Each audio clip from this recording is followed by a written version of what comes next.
Today, I'm 1 month post-op vertical restore facelift with Dr. Amir Karim. For those of you who've been following my channel for the last 3.5 years, your jaws are probably dropping. And for those of you who are new, welcome. My name is Cindy. I'm a retired occupational therapist and a retired cosmetologist. I love to share everything skincare here at Beyond 50 Skin. I did not even start skincare until I was 50. So I'm here to tell you that you can make dramatic changes in your skin, and not just with a facelift. I have spent the last 10 years refining my skincare, trying skincare devices, doing minimally invasive in-office procedures, and I'm here to tell you that it's never too late. If you clicked on this video because you're curious about why I got a facelift and what the process was like, you're in the right place. And if you've been with me for 3.5 years and you're freaking out, stay tuned. I'm going to share with you my entire facelift journey, from pre-op to post-op and everything in between. I'm here in sunny San Diego at Dr. Karim's office getting my tear trough filler dissolved. Filler doesn't completely go away. When you come in and Dr. Karim puts the fat in and removes the excess skin, we want to just make sure you get the best results possible. Sometimes that filler comes back with a vengeance, a little pocket of swelling, so we just want it to be as smooth as possible.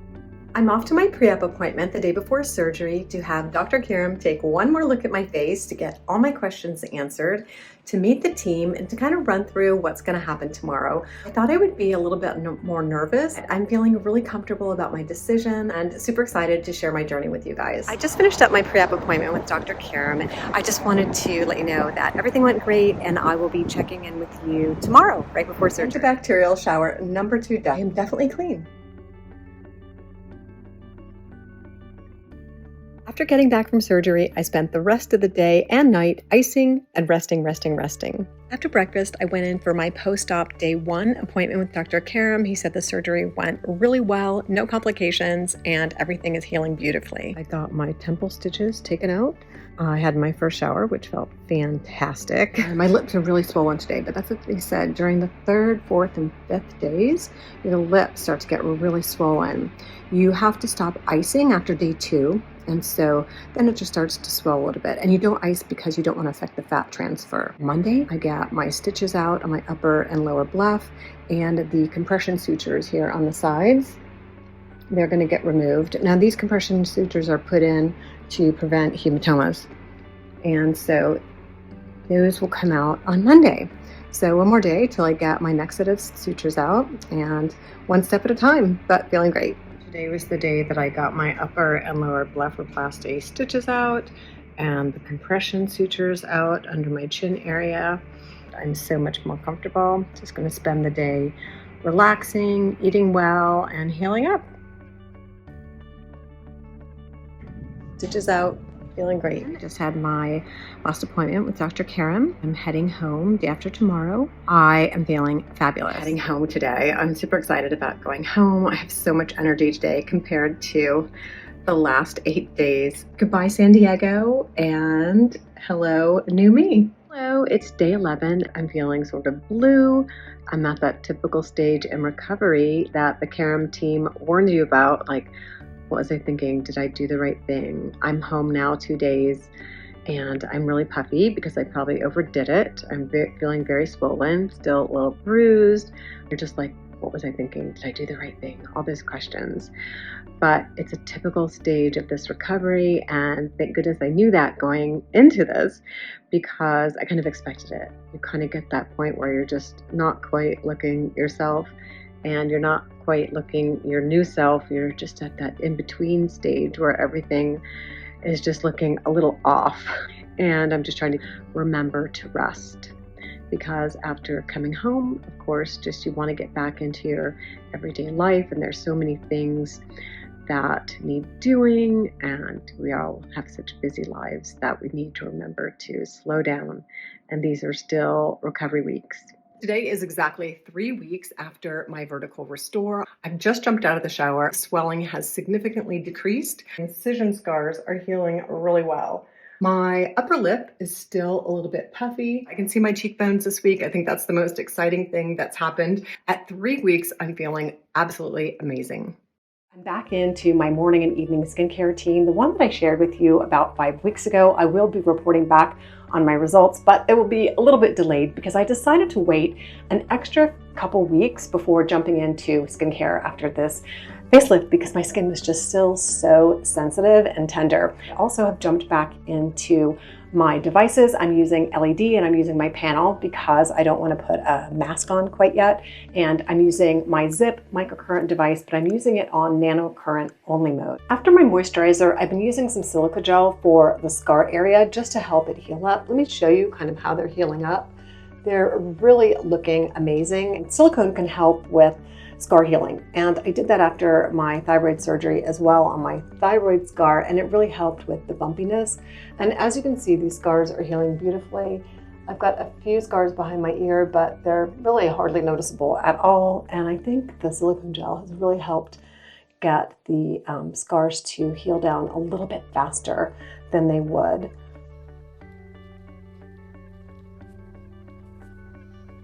And of course, the last step is always sunscreen, sunscreen, sunscreen. I've been using an untinted on my neck, and then this amazing tinted sunscreen by In Beauty Project. It's an all mineral sunscreen. It just gives a little tint and a little glow. And I've been putting a double layer of it on my scar area and in my hairline, and then just brushing it out with a powdered sunscreen just to kind of blend it in.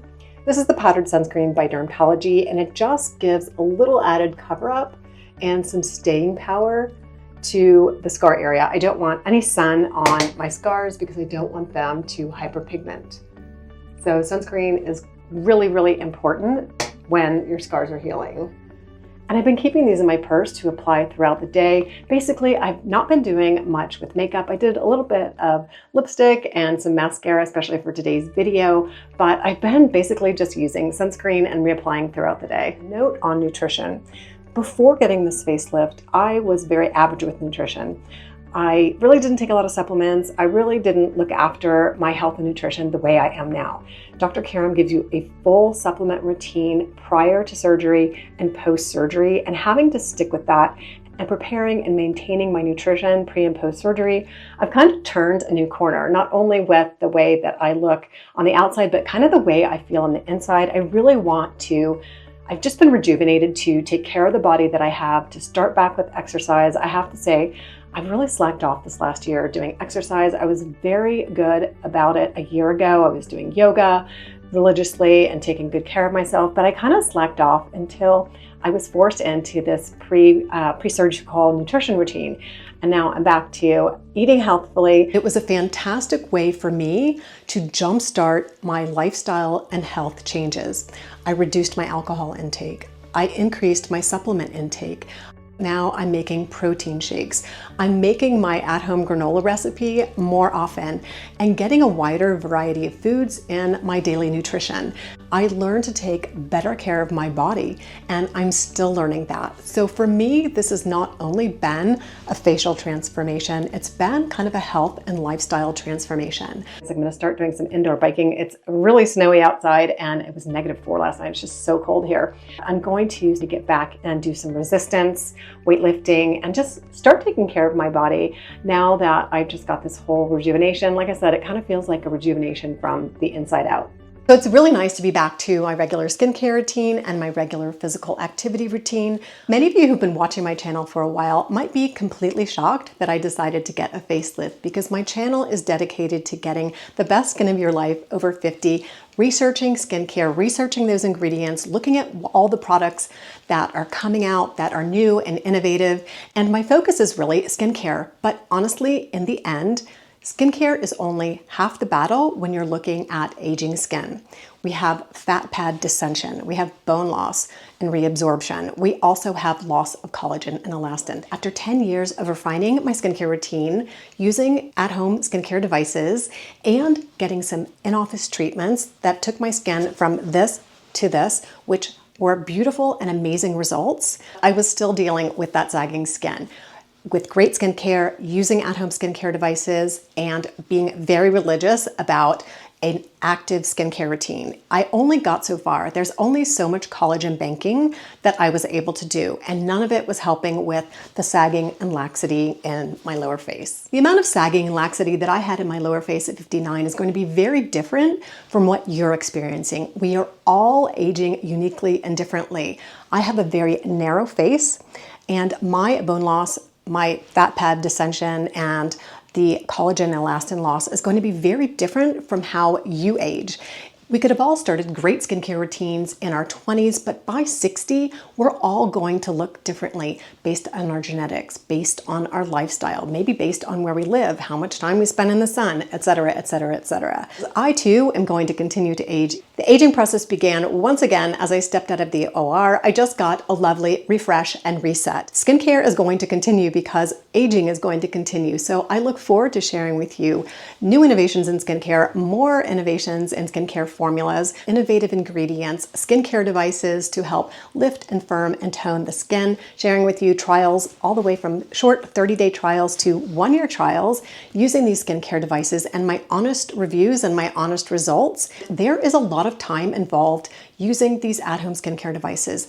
Yes, can you get some mild results? You definitely can. My two favorites are microcurrent and LED. I have seen the most changes with those two at-home skincare devices. LED helps improve the tone of my skin and the overall texture, and microcurrent has helped with a bit of a lifted look, but that is temporary. I'm hoping that using microcurrent and LED for an extended period of time will help me build up that collagen banking, because just because I got a facelift doesn't mean I'm not going to continue to age. So there's no way that I would not continue to share with you all the wonderful skincare innovations, formula, and devices that continue to come out. Number one, because I want to help you get the best skin of your life. And number two, I want to maintain the looks that I got from getting this in-office procedure. And I continue to endorse that skincare and at-home skincare maintenance is key to having beautiful skin. I will be continuing to share my skincare journey for years to come, and looking forward to hearing what you're doing along your skincare pro-aging journey. And I want you to know that no matter what decisions you're making along your pro-aging journey, whether you just have a basic skincare routine that includes cleansing and sunscreen, if you add a few skincare devices into your routine, or you're going for minimally invasive office treatments, or you decide on a surgical option, we respect everyone's pro-aging choice equally. Everybody's aging journey is different. I've had some of you on this channel say that I look 10 to 15 years older than you expected because you look a certain way. And I've had some of you say, oh my gosh, you look so much younger than I thought I thought you were 50 and you're 59, or I thought you were 49 and you're 59. So we all age differently. And I just wanted to emphasize that no one is going to age the same way. And we're all going to end up at 60 to 65, looking a little bit differently and making different choices along the way on what we want to do for our skincare and our aging journeys. I want you to know that this is a safe place for you to come and share your pro-aging journey, what you're doing along the way for your unique needs, and how you're choosing to age gracefully. I delete comments that are harmful. I do welcome challenging questions. I will be following up this video with a Q&A about my facelift or any other questions that you might have. I'd also like to personally invite those of you who are not already subscribers to the Beyond 50 Skin community to join our community of women over 50, learning how to get the best skin of our lives in our mature years. So definitely subscribe, click that notification bell, and join us, because we share all kinds of skincare tips, especially down in the comments. Be sure to leave your questions and read other people's comments, because there is some valuable information down there. Thank you so much for watching, and wishing you all a skintastic day.